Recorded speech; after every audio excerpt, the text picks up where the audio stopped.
J'ai senti un poids s'enlever de moi et j'ai réalisé que la grâce de Dieu n'était pas pour ceux qui n'échouent jamais, mais pour ceux qui n'abandonnent jamais. Alors Jésus leva les yeux et dit, « Vous échouez, et pourtant j'aime chacun de vous. Mais comprenez ceci, une prière sincère est plus forte que le péché qui tente de vous retenir.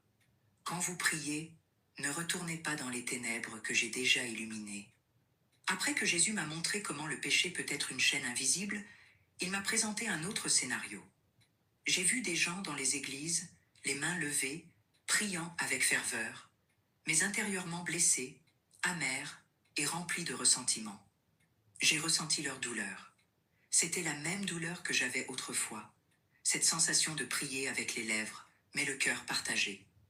Jésus a alors dit, « La deuxième chose que vous ne devriez jamais faire après avoir prié est de vivre dans l'hypocrisie. » Savez-vous qui est le meilleur exemple de vraie prière ? A-t-il demandé.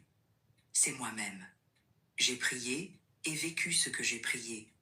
Je n'ai jamais demandé quelque chose au Père pour ensuite agir en sens inverse.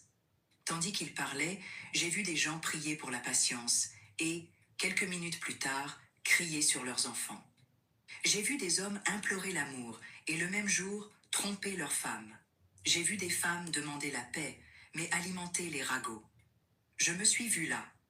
C'était comme si Jésus disait « Tu dis m'aimer, mais tu dis du mal de ton frère. Tu dis me faire confiance, mais tu désespères au premier signe de difficulté. La Bible dit qu'avec ta langue tu me bénis, et qu'avec la même langue tu blesses ceux qui sont faits à mon image. » Il a dit tristement. La même source peut-elle donner de l'eau douce et de l'eau amère? Non, Helena, c'est impossible.